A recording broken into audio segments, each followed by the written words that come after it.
The 480-pound silverback hadn't touched food in 11 days. But at exactly 2:13 in the morning, security cameras captured him slowly dragging a faded red blanket across the concrete floor and placing it carefully beside an empty corner of the enclosure as if someone invisible was still supposed to be there. Nobody at Redwood Wildlife Sanctuary could explain the behavior anymore. At first, the staff thought Marcus was simply grieving. Gorillas were emotional animals. Everyone knew that. But this had become something else. Something heavier. Something that made even experienced keepers lower their voices whenever they passed his enclosure. Every morning before sunrise, Marcus repeated the same disturbing routine. He would wake up, walk to the feeding area, stare at the untouched fruit trays for several long seconds, then quietly turn his back and return to the far corner where he kept the old blanket folded against his chest. He never growled, never charged the glass, never acted aggressive. That almost made it worse. The silence around him felt unnatural. Visitors stopped coming to his section after rumors started spreading online about the morning gorilla. Parents pulled their children away after seeing the massive silverback sitting completely motionless for hours beneath the artificial waterfall. Some people swore his eyes looked human. Others said the enclosure felt haunted after dark. Dr. Helen Carter tried everything she could think of. Fresh mangoes, warm oatmeal mixed with peanut butter, soft jazz music piped into the habitat speakers. Nothing worked. Marcus ignored it all. 2 keepers even attempted guided interaction exercises, but the giant gorilla refused to acknowledge them. He wouldn't look at anyone anymore. 3 days earlier, the sanctuary director had quietly discussed emergency sedation because Marcus was beginning to show signs of dangerous dehydration. Nobody wanted it to come to that. Marcus wasn't just another animal at Redwood. He had lived there for nearly 20 years. School children had grown up visiting him. Staff members celebrated birthdays beside his enclosure. Some of the older employees still remembered the day he arrived as a frightened juvenile after being rescued from illegal wildlife traffickers overseas. But none of them had ever seen him like this. The death of his longtime mate, Lily, had broken something inside him that medicine couldn't reach. By late afternoon, rain clouds gathered over the sanctuary parking lot, turning the California sky dark gray. Most of the visitors hurried toward the exits while employees prepared for closing announcements. That was when Daniel Brooks walked through the front gates carrying a plastic volunteer badge that still smelled like fresh ink. 24 years old, quiet, and visibly nervous, Daniel had only signed up for temporary community service hours through a local college program. He had no special animal training, no dramatic backstory. To the sanctuary staff, he was just another volunteer assigned to help clean visitor areas before the weekend crowd arrived. Stay away from Enclosure 7. Senior keeper Robert Hayes warned him while handing over a mop bucket near the indoor viewing hall. That's Marcus. He's not dangerous right now, but he's unpredictable. Daniel glanced through the giant observation glass for barely 2 seconds before stopping completely. The silverback sat alone beneath the dim yellow heat lamps, clutching the faded red blanket against his chest so tightly his massive fingers trembled. Something about the sight made Daniel uncomfortable in a way he couldn't explain. Not scared exactly, just wrong, like he had interrupted something private. Then Marcus slowly lifted his head. For the first time in nearly 2 weeks, the gorilla looked directly at someone standing outside the glass. The room fell silent. Robert froze mid-sentence. A nearby zookeeper dropped her clipboard onto the floor. And before anyone could react, Marcus rose to his full height, stepped toward the glass with terrifying slowness, and placed one enormous hand against it while staring straight at the new volunteer as though he already knew him. Nobody moved for several seconds after Marcus pressed his hand against the glass. The enormous gorilla stood there in complete silence, his dark eyes fixed on Daniel with an intensity that made the young volunteer forget the mop still hanging awkwardly from his fingers. Robert slowly stepped backward and lowered his voice almost to a whisper. "That is the closest he has come to the window since Lily died," he said. Daniel glanced at him, confused. "Lily?" Robert nodded without taking his eyes off Marcus. "His mate." The keeper's expression changed in a way Daniel could not fully understand. It was not fear. It looked more like guilt. As rain tapped softly against the roof panels overhead, Robert explained that Marcus and Lily had shared the enclosure for nearly 15 years. Visitors used to crowd the observation hall every morning, just to watch them sit together beneath the waterfall before feeding time. Lily was smaller than Marcus, calmer too.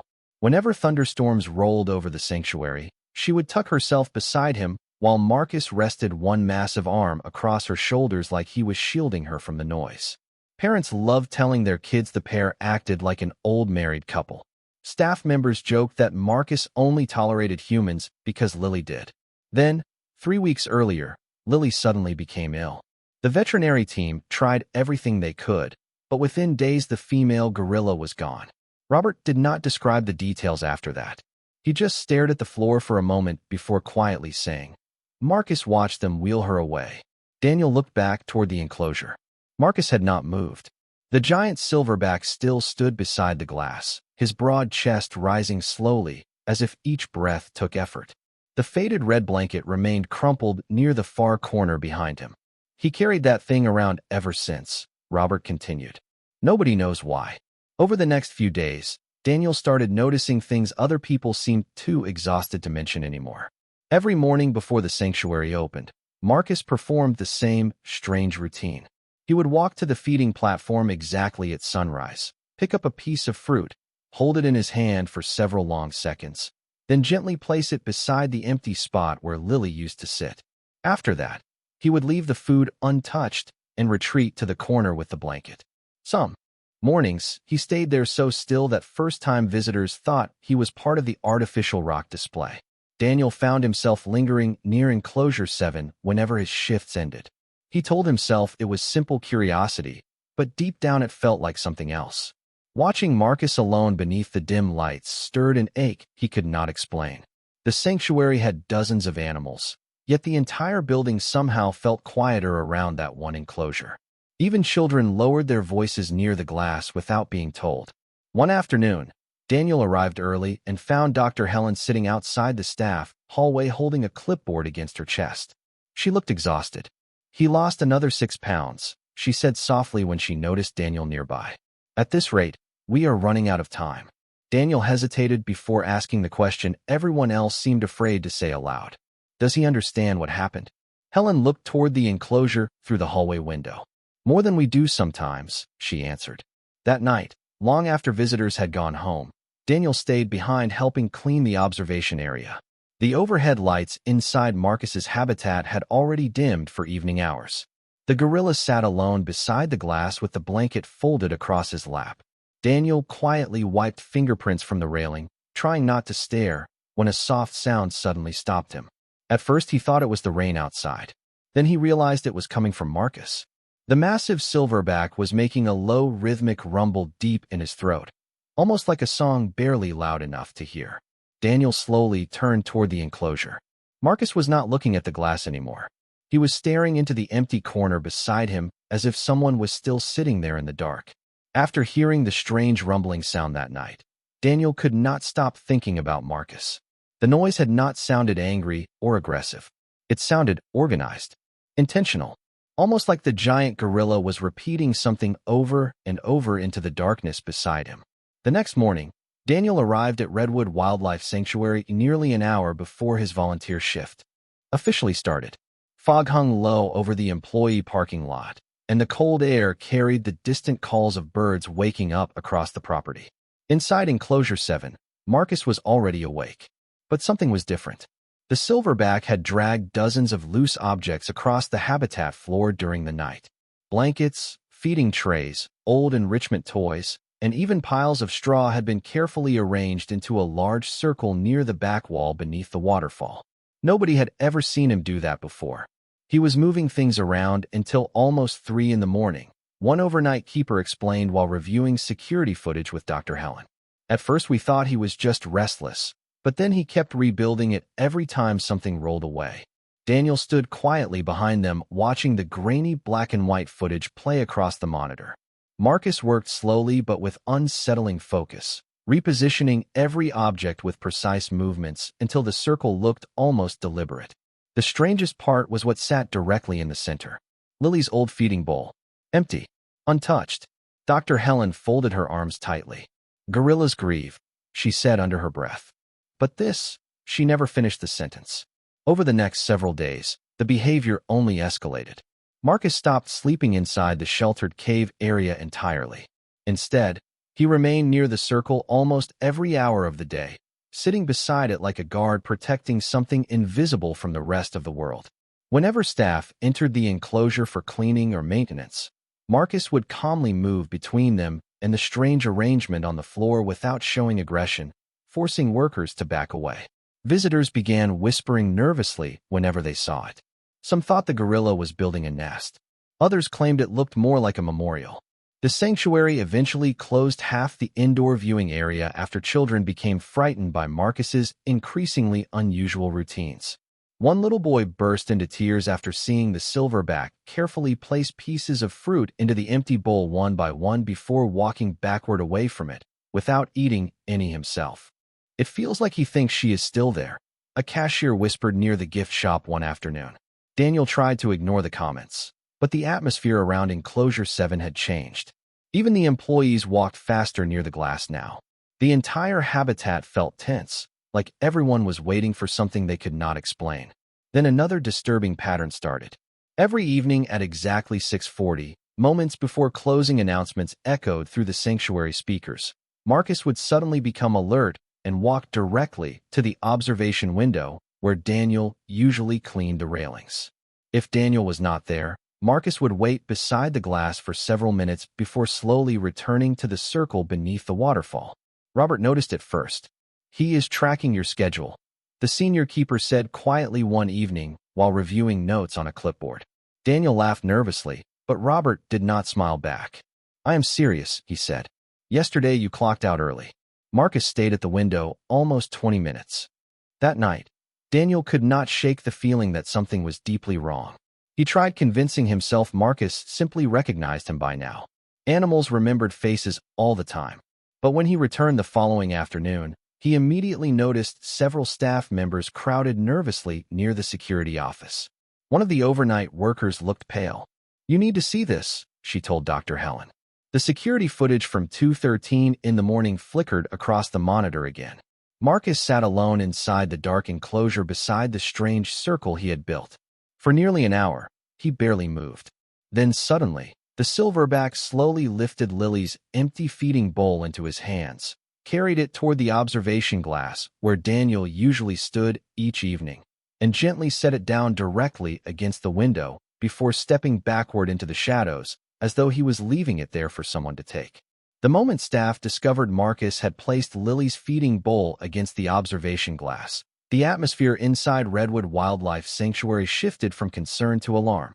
Nobody could explain why the giant silverback kept singling out the exact spot where Daniel stood every evening, and the uncertainty began spreading faster than the truth.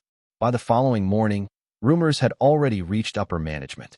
One supervisor claimed Marcus was developing an unhealthy fixation on the new volunteer. Another insisted the gorilla's behavior was becoming dangerously unpredictable because of grief-related stress. Even employees who had worked beside Marcus for years started speaking cautiously whenever Daniel entered the room. "You need to stop interacting with him," one staff member warned while avoiding eye contact. "Animals can attach themselves in strange ways after trauma." Daniel tried explaining that he barely interacted with Marcus at all. He never entered the enclosure. He never touched the glass. Most days he simply cleaned nearby railings while the gorilla watched from a distance. But the more he defended himself, the more suspicious everyone became. The sanctuary administration grew especially nervous after visitors started posting videos online showing Marcus waiting near the observation window at closing time. Thousands of comments flooded social media within hours. Some people called it heartbreaking. Others called it dangerous. One local news page even described the gorilla as emotionally unstable. Dr. Helen hated the way people talked about Marcus now. She could see the change happening around the sanctuary. Staff members who once treated him like a beloved resident suddenly started treating him like a problem that needed to be managed. "They are forgetting he is grieving," she argued during an emergency meeting inside the administration office. "He is not acting aggressive."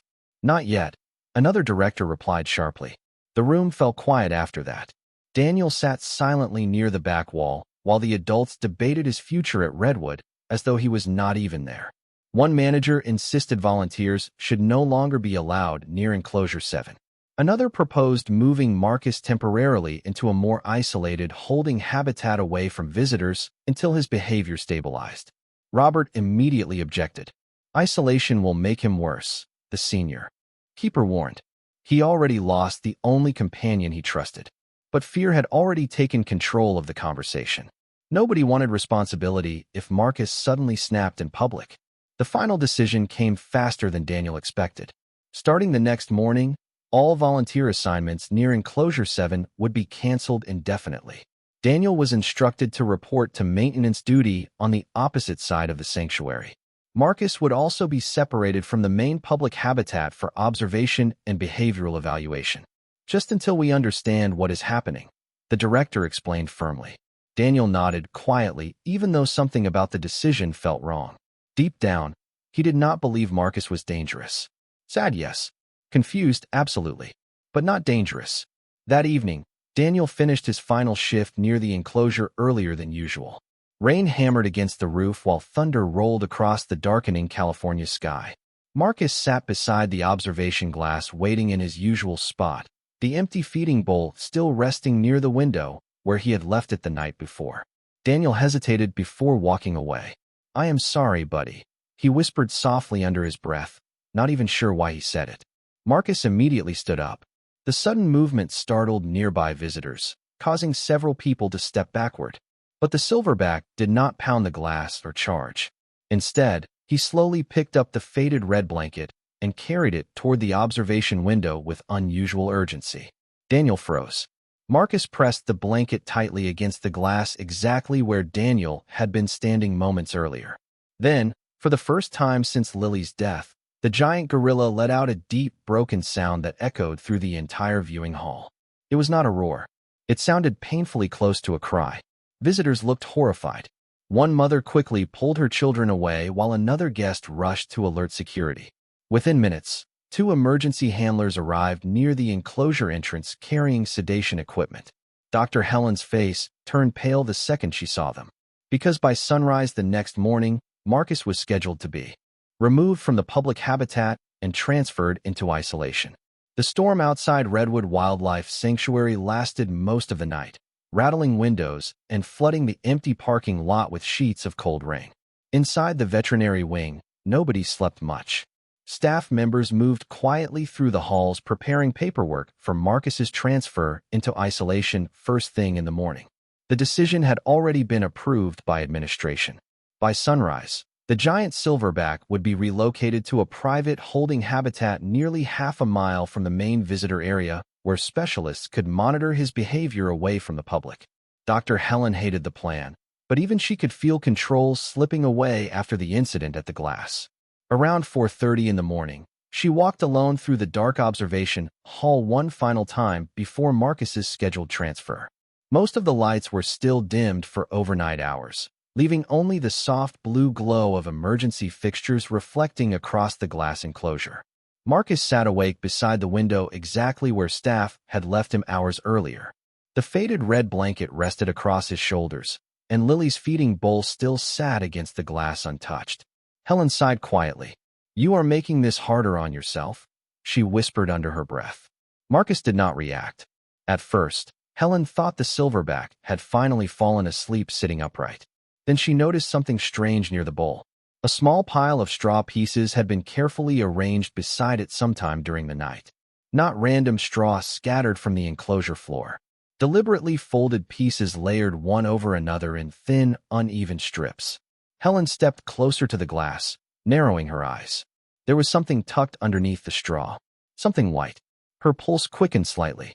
Overnight staff had not entered the enclosure since evening lockdown, which meant Marcus himself had placed it there. Helen immediately radioed Robert for assistance. 20 minutes later, the senior keeper unlocked the side maintenance hatch leading into the protected feeding corridor while Marcus watched silently from the far corner. Normally, entering the enclosure area before transfer procedures would have violated protocol, but curiosity had already begun replacing fear inside Helen's mind. Robert moved cautiously toward the observation glass, while Helen monitored Marcus through the barrier door. The silverback never moved. He simply sat holding the blanket while watching them approach the bowl. "What is this?"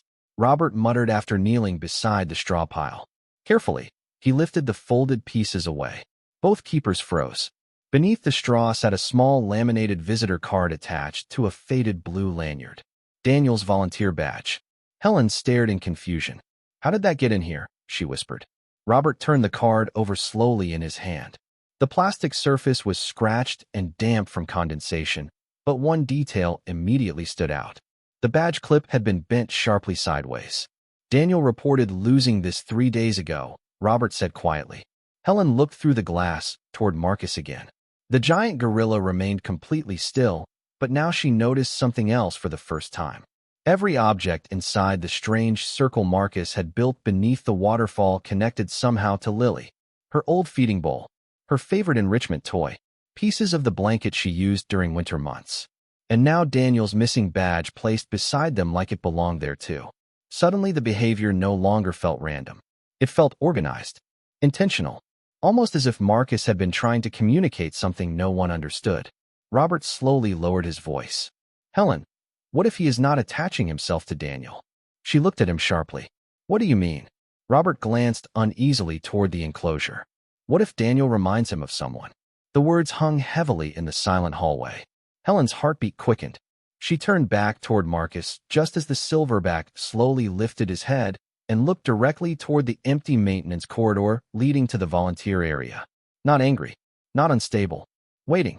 At that exact moment, Helen made a decision that violated the transfer schedule completely. Before Marcus was moved into isolation, she wanted to pull every archived file connected to his early years at Redwood Sanctuary and find out exactly why Daniel Brooks's presence mattered so much to him. Dr. Helen spent the next hour buried inside Redwood Sanctuary's archive room, while rain continued pounding the roof overhead. Dust-covered storage boxes lined the narrow shelves from floor to ceiling, filled with decades of veterinary records, behavioral reports, and intake documents dating back to the sanctuary's earliest years. Robert helped search silently beside her while the clock crept closer toward Marcus's scheduled transfer into isolation. At first, nothing stood out. Marcus's files described him exactly the way everyone remembered. Intelligent, protective, deeply bonded to Lily. But then Helen discovered a much older folder hidden beneath outdated enrichment reports from nearly 19 years earlier. The label immediately caught her attention. Temporary quarantine incident. Helen opened the file carefully. Inside was a faded photograph of a much younger Marcus sitting inside a holding enclosure beside a tiny portable radio. Helen frowned. "What is this?" Robert leaned closer. The report explained that shortly after arriving at Redwood as a rescued juvenile, Marcus became dangerously withdrawn during quarantine separation procedures. He refused food for over a week and showed severe signs of emotional distress whenever staff left him alone overnight.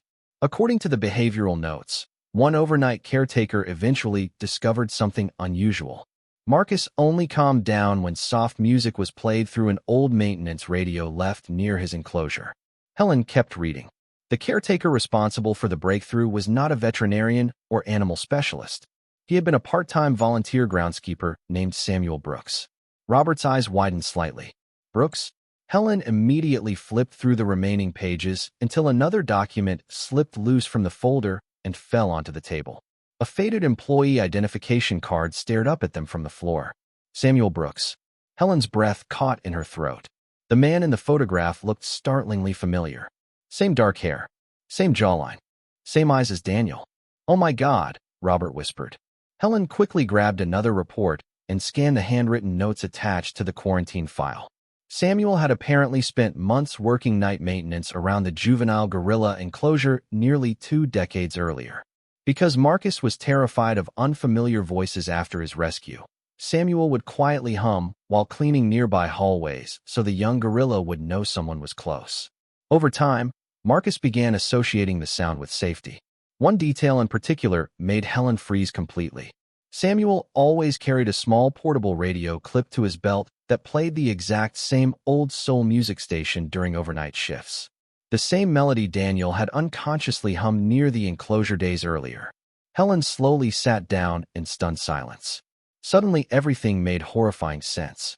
Marcus had never become fixated on Daniel himself. He recognized the voice pattern. The scent. The melody. Some deep emotional memory buried inside him connected Daniel to the only comforting presence he remembered from his earliest days of fear and isolation. And after Lily died, Marcus had desperately tried to recreate that sense of safety before he completely gave up. The feeding bowl, the blanket, the waiting near the glass every evening. None of it was aggression. None of it was instability. Marcus had been trying to show them that Daniel reminded him of someone he once trusted when he was grieving long before Lily ever entered his life. Robert covered his mouth with one hand. "We thought he was losing his mind," he said quietly. Helen immediately stood up and rushed toward the hallway, just as two handlers pushed a sedation cart past the archive room doors. "Stop the transfer," she ordered sharply. The men paused in confusion. "Doctor, administration already approved the relocation." "I do not care," Helen snapped. "Nobody touches that gorilla until Daniel Brooks gets here." 20 minutes later, Daniel arrived breathless after being called back to the sanctuary unexpectedly before sunrise. He barely had time to ask questions before Helen silently handed him the faded photograph from the quarantine file. Daniel stared down at the image of the young groundskeeper, standing beside juvenile Marcus with an old radio hanging from his belt. His face slowly lost all color. "That is my father," he whispered. Robert looked toward the observation window where Marcus still sat beside the glass, clutching Lily's blanket against his chest. The giant silverback lifted his head the second Daniel stepped into view. Then Marcus slowly reached beside him and gently pushed the empty feeding bowl toward the glass, one final time, as every person in the hallway realized the devastating truth. The gorilla had not been begging for food. He had been waiting for someone he remembered from the loneliest time in his life.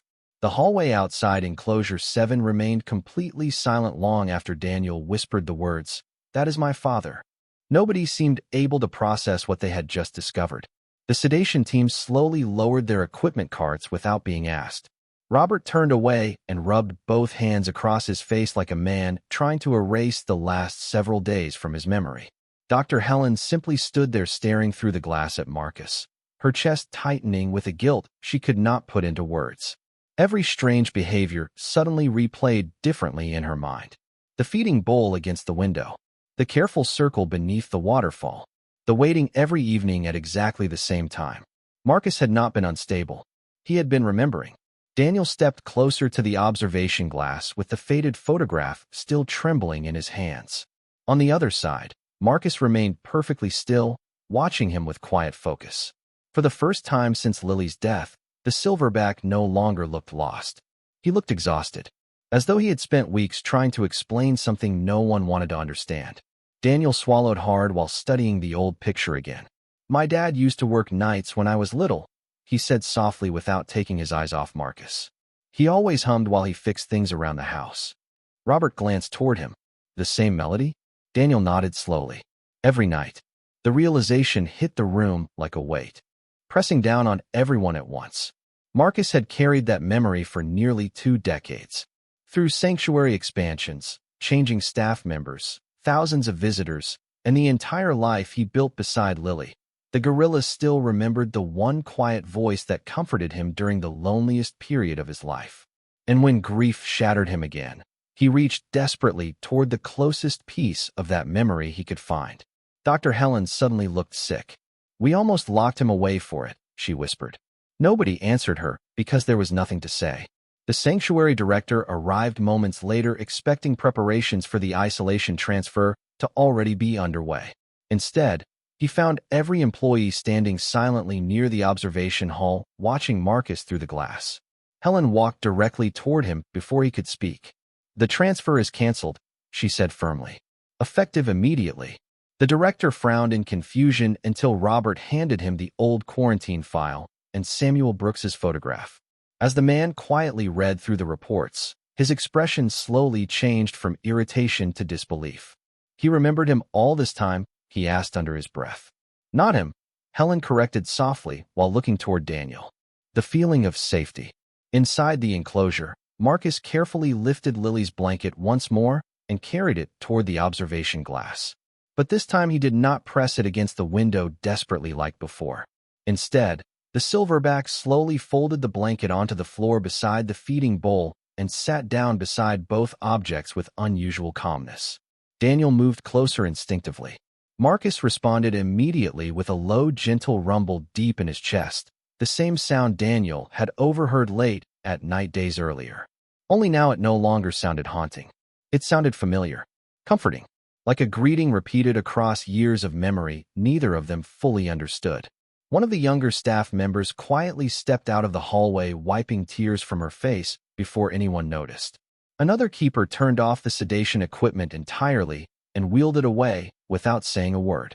Even visitors, arriving early for opening hours, slowed down when they saw the scene unfolding behind the glass. Nobody spoke loudly anymore. It felt less like watching an animal enclosure and more like witnessing someone finally stop drowning after being underwater too long. Daniel rested one hand gently against the glass. Marcus slowly mirrored the movement from the opposite side. The giant silverback closed his eyes for a brief moment, and for the first time in weeks, his shoulders seemed to relax. Dr. Helen watched the moment quietly before turning toward the sanctuary director again. "No isolation," she said firmly. "No sedation. Starting today, we help him heal instead of treating him like a threat." And as sunlight slowly broke through the storm clouds outside Redwood Sanctuary, Marcus finally reached toward the tray of untouched fruit near the glass, picked up a single slice of banana, and began to eat while the staff around him fought back tears, knowing they had nearly abandoned a grieving soul that had only been trying to remember love. Over the following week, Redwood Wildlife Sanctuary quietly changed around Marcus. The yellow caution signs outside Enclosure 7 disappeared first. Then the temporary barriers came down. Staff members who once hurried nervously past the glass now slowed their steps again, watching the silverback with softer expressions than before. But the biggest change happened every evening, just before closing time. At exactly 6:40, Daniel returned to the observation hall, carrying an old portable radio borrowed from his father's garage. The radio was scratched, dusty, and barely worked half the time. But the moment soft music drifted through the speakers for the first time, Marcus lifted his head so quickly that several nearby visitors gasped. Daniel never stood directly at the glass anymore. Instead, he sat quietly near the far corner of the viewing area with the radio beside him while he cleaned visitor benches or organized brochures for the next morning. Nobody forced interaction. Nobody treated Marcus like a performance. The sanctuary staff finally understood that healing him did not mean fixing him. It meant allowing him to feel safe enough to return on his own. By the third evening, Marcus stopped sitting alone beneath the waterfall all day. He began moving through the enclosure again, slowly at first, as though relearning a world that had become too heavy to carry. He inspected enrichment toys he had ignored for weeks. He climbed the lower rocks near the artificial trees.